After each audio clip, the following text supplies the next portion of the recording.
Hey everybody, Bob Georgiou again with Remax Accord. Today's video we're going to talk about the market level approach to selling a home.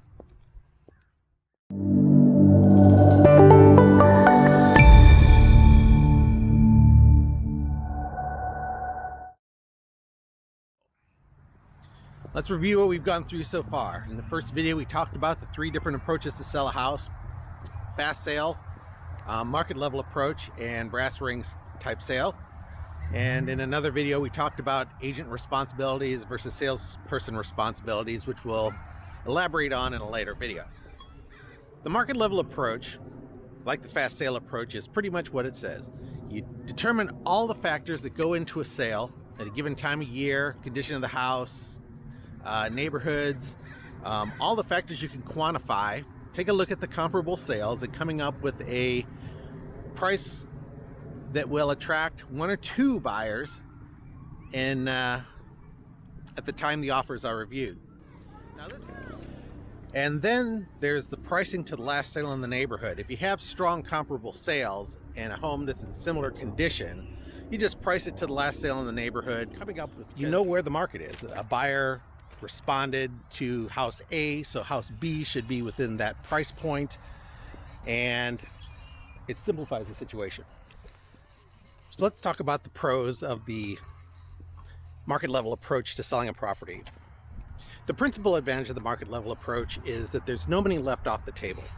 As I explained in the multiple offer approach, that if under certain conditions you won't get enough offers to take you to the value where the property may or may not sell at, Now again, another advantage is that it eliminates guesswork as to what you're going to end up with the price at the very end. Seller has control over the pricing and is more a driver of the situation than allowing market forces to push the sale of the property where it's going to go.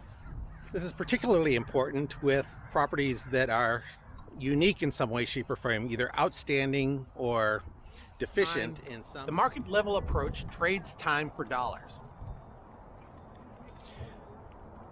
Homes should not sell in a week. I mean, we have that luxury being in the Bay Area with the tightness of the market and lack of inventory.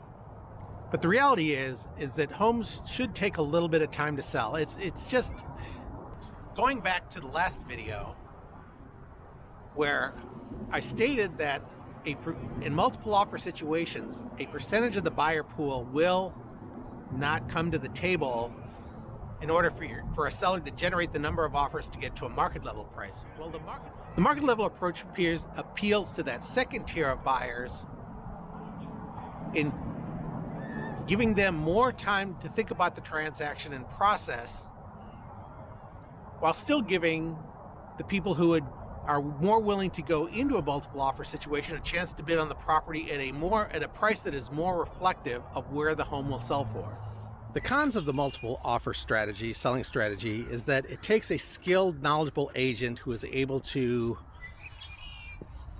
have some sort of hands on where the market and the pluses and the minuses of the market will take. If you're not using a local agent in your market or a neighborhood expert in a very difficult market, very likely market-based approach is not going to give you the right results. I mean, certainly that the skilled agent from out of an area goes into a different market will be able to pinpoint many factors that any agent could do: the price, square foot, condition, amenity, on a busy street, not on a busy street, certain amenities. But there's just something about having an agent who is knowledgeable in all aspects of the market, competing neighborhoods, how the particular house in a specific neighborhood competes with other homes that may be superior or inferior in some other way.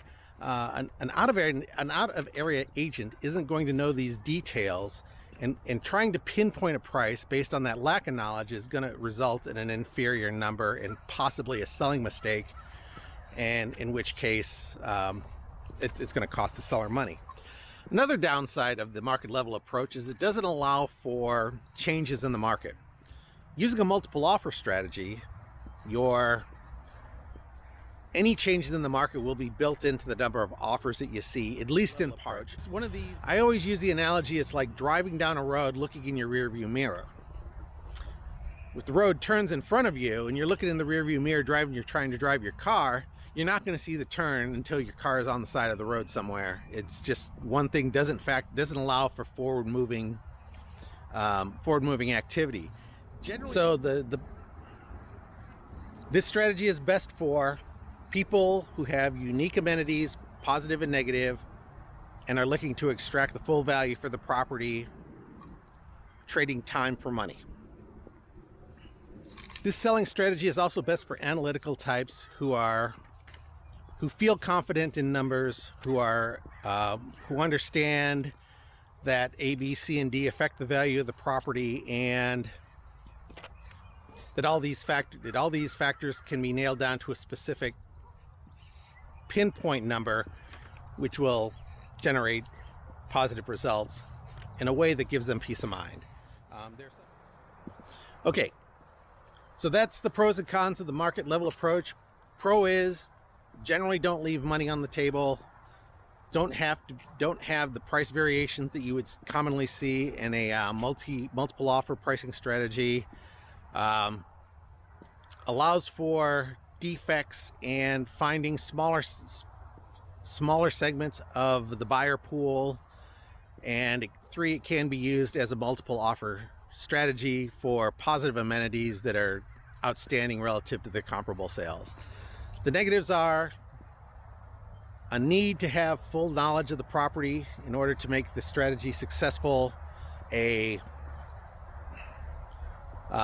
Market change risk exposure. If the market changes, you have to commonly be on top of where the market is in order to make sure that the market doesn't change to the seller's detriment as part of the process. Well, thanks again for checking out this video. Hope it was informative. If you have any questions about this video, leave a comment below where I'll respond in a future video. And if you have specific questions about your house and would like to discuss further one of the options that I've discussed in my ongoing vlogs, give me a phone call. My name is Bob Georgiou with RE/MAX Accord, and we'll look forward to seeing you in escrow. Have a great day.